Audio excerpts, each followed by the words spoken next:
Maintenant, je vais demander à l'intelligence artificielle de créer un débat fictif entre Bernard de Montréal, décédé aujourd'hui, qui a initié le mouvement de la conscience supramentale à l'échelle internationale via son instruction, versus Yuval Noah Harari, qui est un écrivain et historien de renommée internationale. Donc, sans plus tarder, je vais commencer par poser une première question à ChatGPT-4 pour initier un dialogue imaginaire entre ces deux individus. Pouvez-vous maintenant générer un dialogue fictif où Bernard de Montréal et également Yuval Noah Harari vont débattre ensemble d'un sujet? Exemple de dialogue fictif entre Bernard de Montréal et Yuval Noah Harari, construit de manière rigoureuse, en respectant fidèlement les formulations de Bernard de Montréal tirées de ses écrits et en contrastant avec les idées dominantes de Harari. Le sujet retenu, la nature de l'intelligence et de la conscience humaine. L'intelligence artificielle est en train de redéfinir l'humanité. L'humain, qui se croyait libre, découvre qu'il est de plus en plus un animal piratable.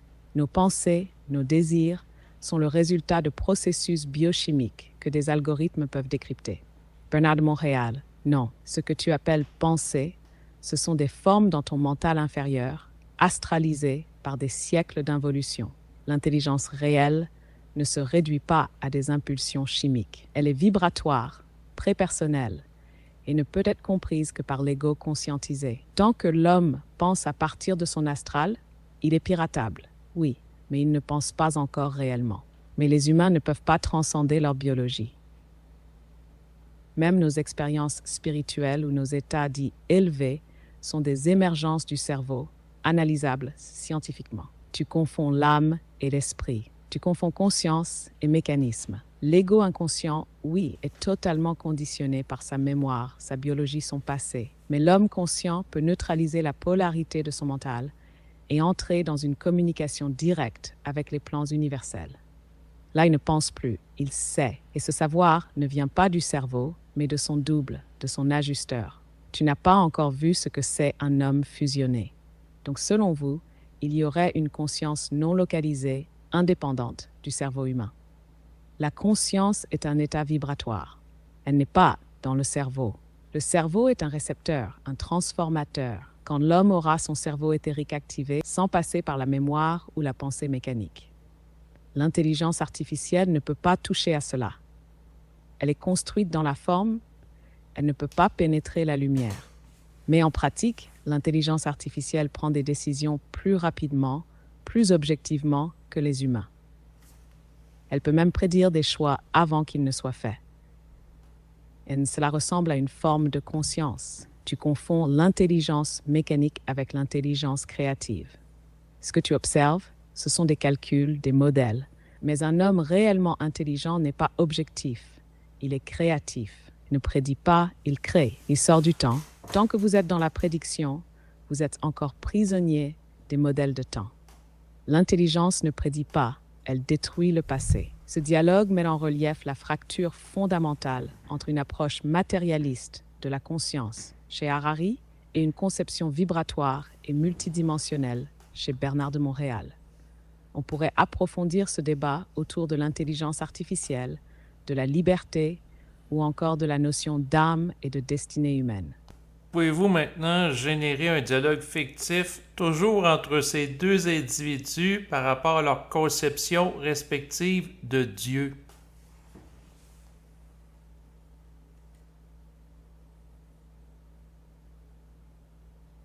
Voici un dialogue fictif entre Bernard de Montréal et Yuval Noah Harari sur la question de Dieu, en respectant rigoureusement les termes employés par Bernard de Montréal dans ses conférences et écrits.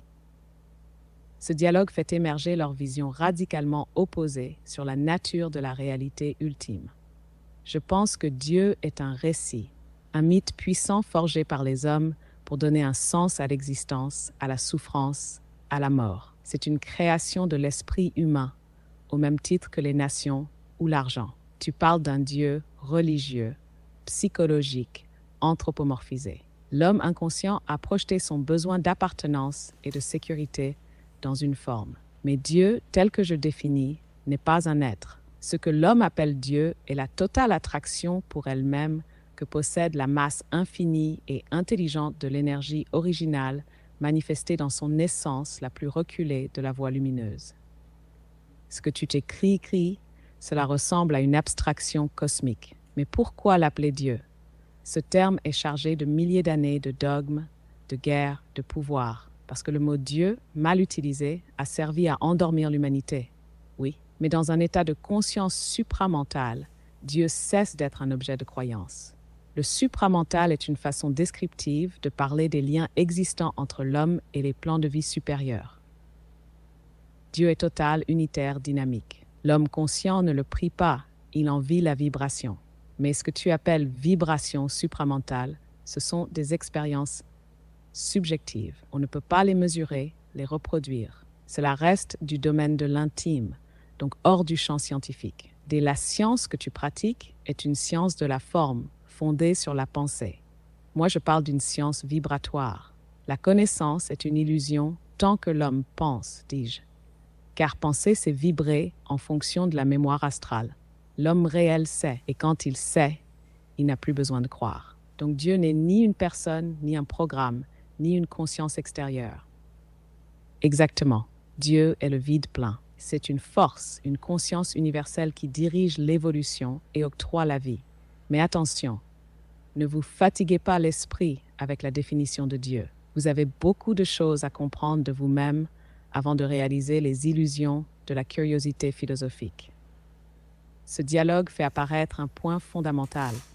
Harari nie l'existence de Dieu au nom de la rationalité historique et du constructivisme narratif, tandis que Bernard de Montréal dissout la notion de Dieu dans une réalité vibratoire supra-individuelle, inaccessible à la pensée subjective.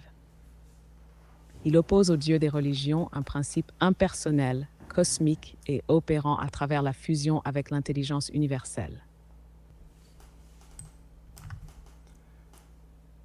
Quelle est la vision de ces deux individus par rapport au concept mis de l'avant par Yuval Noah Harari d'Homo Deus, c'est-à-dire d'homme-dieu? Très bonne question. Le concept d'Homo Deus chez Yuval Noah Harari et la vision de l'homme supramental chez Bernard de Montréal semblent en surface parler tous deux d'un dépassement de l'humain actuel. Mais en réalité, leurs conceptions s'opposent radicalement, autant dans la source de transformation que dans la finalité. Homo Deus, le démiurge, par la technologie. Harari envisage l'Homo Deus comme l'homme qui, grâce à la science, à l'intelligence artificielle, à la biotechnologie et à l'ingénierie génétique, devient capable de se recréer lui-même, voire de vaincre la mort. Pour lui, les anciens mythes religieux laissent place à un nouveau projet. Open quote. Remplacer la sélection naturelle par le design intelligent, non pas d'un dieu surnaturel, mais d'êtres humains ou d'algorithmes. Close quote. C'est l'émergence d'un humain divinisé par l'accumulation de savoir et de pouvoir, capable de manipuler les rouages de la vie, de la conscience et de l'univers biologique. Bernard de Montréal, l'homme nouveau, le démiurge par fusion vibratoire. Pour BDM, cette idée de maîtrise technique sur la vie est un mensonge évolutif. L'homme ne deviendra jamais Dieu par les moyens de l'intellect. Open quote. Tant que l'homme pense, il est prisonnier des modèles de temps. L'homme ne peut devenir un être réel qu'à travers un choc vibratoire, une fusion avec son double ou son ajusteur de pensée, ce qui le sort définitivement de la domination astrale. Il ne s'agit pas de créer un surhomme biologique, mais un être mentalement libre, imperméable à la programmation de la pensée, transparent à sa lumière intérieure. Close quote. Il précise que, open quote, le mortel évolue jusqu'au jour où il devient immortel, et cette immortalité n'a rien à voir avec la prolongation artificielle de la vie, mais avec la fin de la réincarnation par la fusion. Close quote. En clair, Harari voit l'Homo Deus comme un ingénieur de lui-même, maître de sa biologie et de ses données. BDM voit l'homme-dieu comme un être fusionné, ayant désintégré l'ego psychologique et conquis l'illusion du moi par la conscience vibratoire. L'un divinise l'homme par la technologie, l'autre libère l'homme par la destruction de sa pensée subjective. Pouvez-vous amener ces deux individus à dialoguer par rapport au concept d'histoire? Excellent angle. Faire dialoguer Yuval Noah Harari et Bernard de Montréal sur le concept d'histoire, c'est mettre en lumière deux conceptions profondément antagonistes de la réalité humaine. Voici les points de tension qui peuvent structurer leur échange. L'histoire comme narration collective. Harari soutient que l'histoire est faite de récits que les sociétés se racontent pour coopérer. Open quote, l'histoire n'a pas de direction. Ce sont les humains qui donnent un sens à leurs actions par des récits collectifs. Close quote. Pour lui, l'histoire humaine est une construction évolutive, sans plan supérieur. Elle repose sur des mythes, nations, religions, droits humains. Tout cela est pour lui fiction organisée. L'historien est donc un déconstructeur de récits, un analyste de leur fonction sociale. 2. L'histoire comme cycle d'involution et d'évolution. BDM ne parle jamais de l'histoire dans le sens académique. Il la considère comme une illusion temporelle, astralisée, qui n'a de sens que dans le cadre de l'involution, chute dans la matière, perte de contact avec l'esprit, suivi de l'évolution, retour à l'intelligence réelle. Open quote. L'homme pense que l'histoire lui appartient, alors qu'il n'en contrôle aucun des rouages. L'histoire est un enregistrement de la manipulation des forces occultes à travers les civilisations. Close quote. Autrement dit, l'histoire telle que perçue par Harari n'est pour BDM qu'une mémoire astrale collective, fondée sur l'ignorance de l'homme de sa propre origine cosmique. L'histoire est la meilleure méthode que nous avons pour comprendre les sociétés humaines, leur structure, leurs croyances. Elle nous enseigne l'humilité face à nos récits. Sans histoire, nous restons prisonniers de mythes. Non, vous remplacez un mythe par un autre. L'histoire que vous étudiez est le produit d'une mémoire astralisée. Tant que l'homme pense à travers la mémoire, il ne sait pas. Il répète, il se souvient, mais il ne crée rien. L'homme conscient n'a pas d'histoire. Il vit dans le présent de sa vibration. Mais la mémoire est indispensable. C'est ce qui nous permet d'apprendre, d'évoluer. Sans passé, il n'y a pas de futur. L'évolution réelle ne vient pas du passé, mais de la destruction de la mémoire subjective. L'homme nouveau vivra sans attachement à l'histoire. Et ce savoir ne dépendra plus de ce qui a été, mais de ce qui est en lui. Maintenant, ce dialogue montre que l'histoire, pour Harari, est un outil de compréhension rationnelle, alors pour BDM, elle est une programmation collective à dépasser. Pouvez-vous comparer maintenant la vision de Bernard de Montréal et de Yuval Noah Harari par rapport à la justice?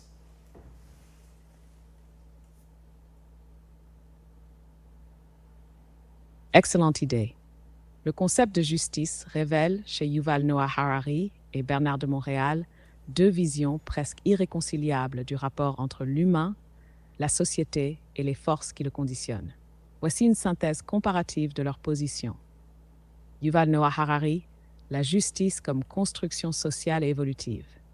Pour Harari, la justice n'existe pas de manière absolue. Il écrit dans Sapiens que les notions de bien, de mal ou de justice ne sont que conventions collectives, produits de récits culturels.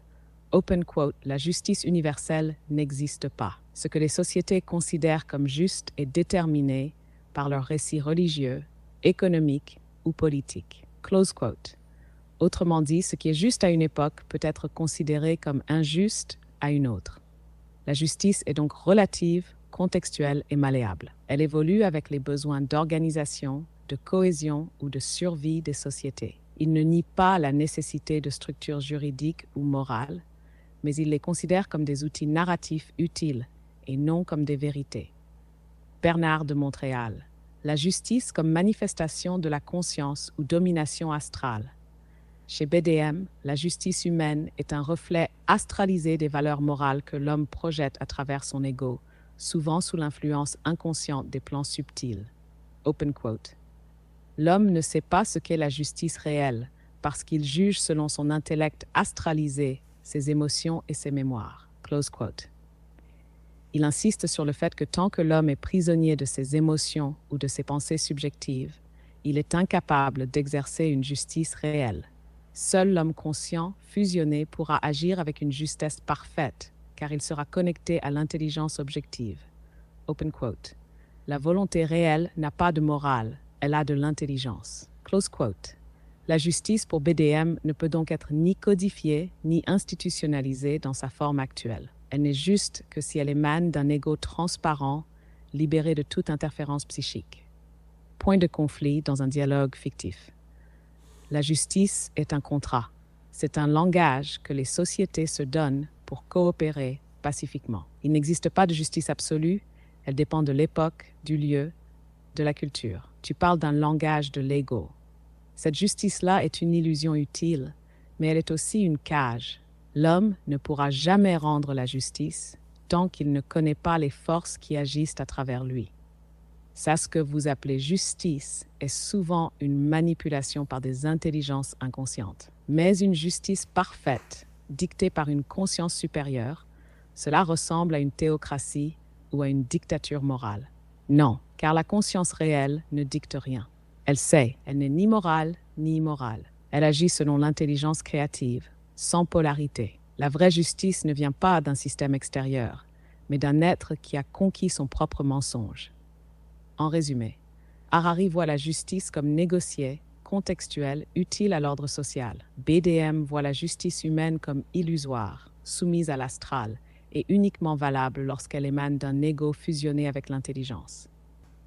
Pouvez-vous générer un dialogue fictif entre Bernard de Montréal et Yuval Noah Harari par rapport à la possibilité que l'être humain devienne immortel à travers l'utilisation de la science et de la technologie, et à savoir si c'est souhaitable ou pas? Avec plaisir. Voici un dialogue fictif rigoureusement construit entre Bernard de Montréal et Yuval Noah Harari autour de la question: l'être humain peut-il devenir immortel grâce à la science et la technologie, et cela est-il souhaitable? Les avancées en biotechnologie, en médecine régénérative, en génétique et en intelligence artificielle nous permettent aujourd'hui d'envisager sérieusement un futur où l'humain pourrait ralentir, voire inverser le vieillissement. Pourquoi mourir si la mort devient un simple problème technique? Bernard de Montréal. Parce que tu ne comprends pas la nature réelle de la mort. Le mortel évolue jusqu'au jour où il devient immortel. Oui, mais cette immortalité-là n'a rien à voir avec la prolongation du corps physique. Elle est le résultat de la fusion de l'ego avec son double, pas d'un plan dans le cerveau ou d'un organe cultivé en laboratoire. Mais pourquoi refuser cette possibilité? Si la science permet à l'individu de vivre 150-200 ans ou plus, de manière saine, en contrôlant son cerveau et ses émotions, est-ce que cela ne représente pas un progrès? Est-ce que ce n'est pas la continuation du vieux rêve d'immortalité? Tu parles d'un rêve, moi je parle d'un état vibratoire. Le mental inférieur cherche à prolonger la forme, le mental supérieur cherche à sortir de la forme. Tant que tu veux vivre éternellement dans ton corps, c'est que tu es encore prisonnier de la mémoire. Ce que tu appelles vivre, c'est survivre. Ce que je parle, c'est vivre sans attache, sans polarité, sans ego. Mais cela reste une vision intérieure, une quête spirituelle. Ce que je propose est concret, mesurable. On peut déjà aujourd'hui ralentir la sénescence cellulaire. Pourquoi ne pas explorer cette voie? Parce que vous ne faites que déplacer l'angoisse de la mort. Tant que vous ne comprenez pas ce qu'est le souffle, ce qu'est l'ajusteur de pensée, vous ne faites que renforcer le mensonge de l'ego. Le vrai danger de votre immortalité technologique, c'est qu'elle empêche l'homme de se libérer de sa forme.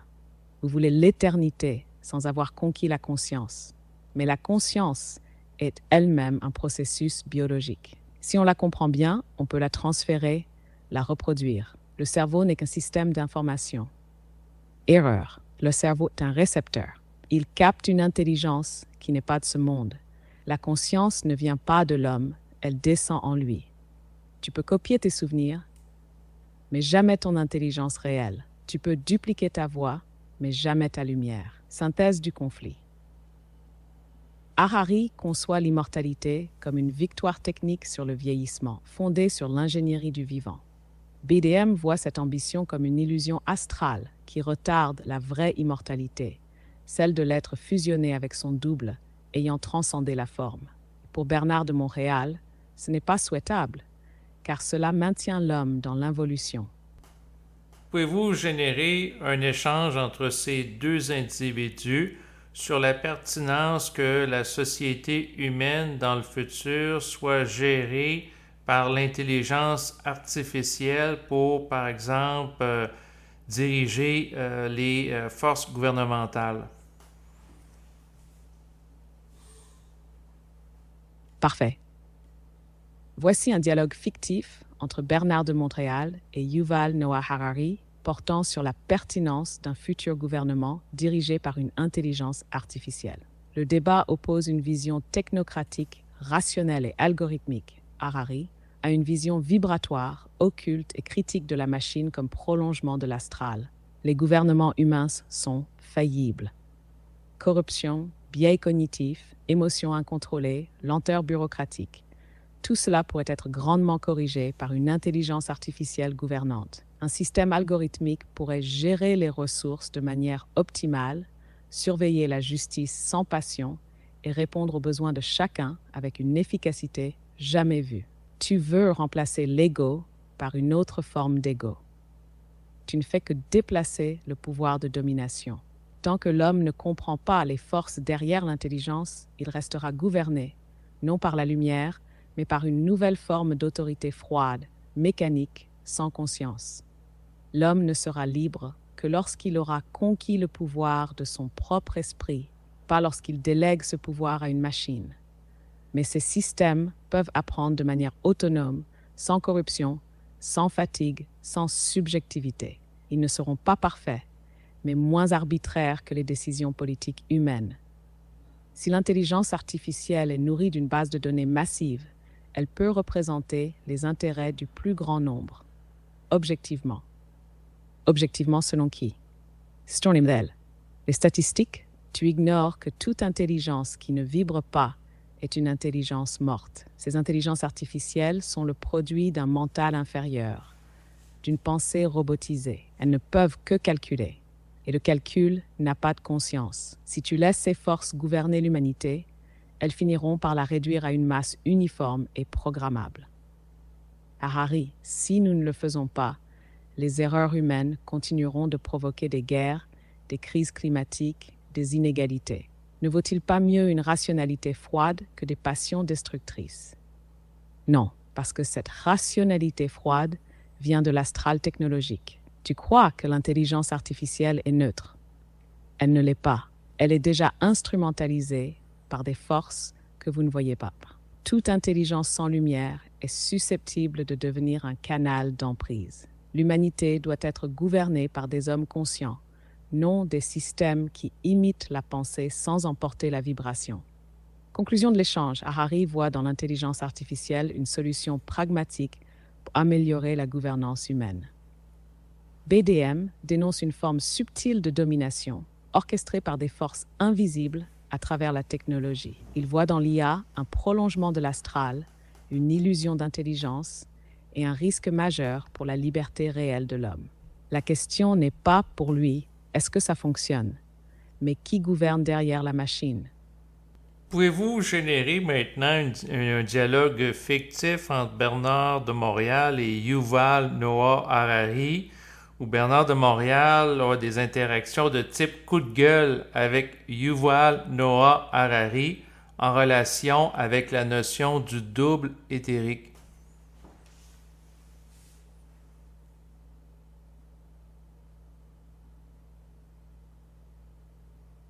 Ah, là on entre dans un échange plus frontal. Parfait pour explorer un contraste intense entre la froide lucidité analytique de Harari et la charge vibratoire brutale d'un Bernard de Montréal en mode coup de gueule. Voici un dialogue fictif où BDM réagit vivement aux conceptions matérialistes et réductionnistes de Harari, cette fois à propos de la notion du double hétéronyme. Vous parlez d'un double comme d'une entité distincte, une sorte de conscience cosmique liée à l'individu. Mais aucune trace neurologique ou biologique ne confirme une telle présence. C'est une construction mentale, tout au plus une projection psychologique. Tu parles comme un homme qui ne sait rien et qui croit tout savoir. Ton intelligence, elle est morte. Tu te crois libre parce que tu dissèques l'histoire et que tu fais des graphiques sur le cerveau, mais tu n'as jamais vécu la vibration d'un contact avec ton double. Tu confonds la pensée avec l'intelligence. Tu confonds le calcul avec la conscience. Mais soyons sérieux, rien ne prouve que ce double existe. Aucun scanner, aucune donnée objective ne confirme la présence d'une autre conscience. Ce n'est pas de la science, c'est du mysticisme personnalisé. Ce n'est pas du mysticisme, c'est de la science vibratoire que vous, les matérialistes, êtes trop aveugles pour capter. Tu veux des preuves? T'en auras jamais tant que ton ego fait barrage. Le double, c'est l'intelligence réelle, la conscience systémique, télépathique, qui attend que l'homme arrête de penser comme une machine. Mais toi, t'es intellectuellement trop propre. Ça sent la bibliothèque dans ton mental. Mais si chacun prétend entendre un double ou recevoir une lumière invisible, on tombe dans le délire subjectif.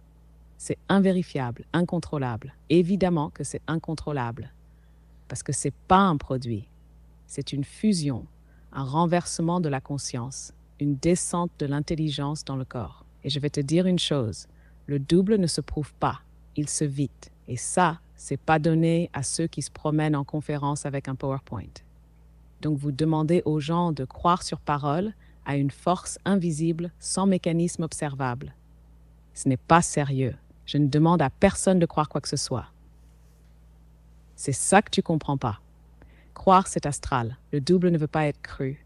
Il veut être entendu, vibré, intégré. C'est pas un gourou, c'est pas une voix douce. C'est une force de guerre mentale. Et si t'as pas les couilles vibratoires pour l'entendre, il te cassera le mental en deux. Et en résumé, Harari reste attaché à une vision objectiviste, neurologique et démontrable. BDM, en mode vibratoire musclé, dénonce le réductionnisme de Harari comme une forme de cécité mentale évolutive, incapable de concevoir ce qui se sait mais ne se pense pas. Le double hétéronyme chez BDM, c'est l'intelligence réelle, télépathique et systémique, et il le dit haut et fort. Si tu ne l'as pas vécu, tu ne peux pas parler. Pouvez-vous maintenant générer une conversation animée entre Bernard de Montréal et Yuval Noah Harari par rapport à leur vision distincte de l'argent?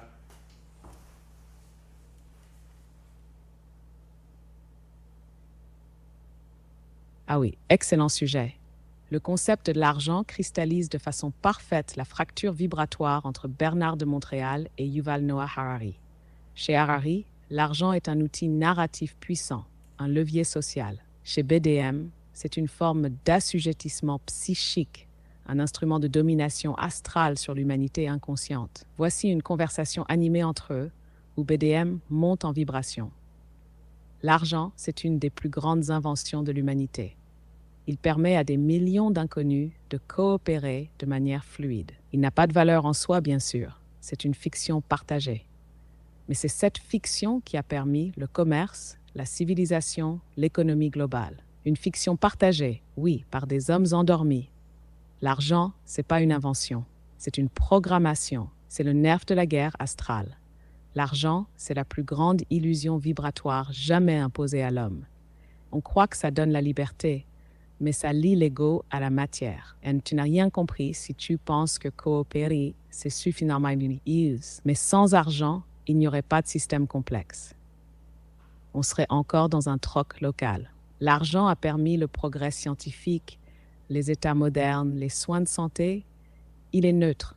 C'est ce qu'on en fait qui compte. Faux. Il n'est pas neutre. Il est polarisé. Il vibre la peur du manque, le désir de posséder, l'angoisse de survivre. C'est une force occulte qui tient l'homme par le ventre. Et le pire, c'est que l'homme le défend. Il ne voit même plus qu'il est esclave. Tu crois qu'un homme libre se lève le matin pour aller chercher un chèque? Mais vous vivez bien dans ce monde, vous aussi. Vous mangez, vous vous déplacez, vous utilisez des services payants. Vous ne pouvez pas échapper complètement au système. Je ne te parle pas de fuir le système, Je te parle de le voir tel qu'il est. L'argent doit être utilisé avec conscience, pas comme une fin en soi. Le vrai problème, c'est que l'homme vit pour l'argent. Il pense avec l'argent. Il respire par le trou du compte bancaire. Donc vous proposez quoi? Un monde sans argent? Ça n'a jamais fonctionné. Même les sociétés les plus spirituelles avaient des formes d'échange. Je propose un monde où l'homme n'est plus gouverné par la peur de manquer. L'argent viendra à l'homme conscient et non l'inverse. Le jour où l'homme vibrera sa propre autorité, il sera capable d'utiliser l'argent sans se prostituer mentalement pour l'avoir. En résumé, Harari voit l'argent comme un outil d'organisation sociale, une fiction utile. BDM voit l'argent comme une structure de domination vibratoire, liée à la peur, l'astral et à la programmation collective. Il ne rejette pas l'argent, mais dénonce l'obsession qu'en a l'ego inconscient.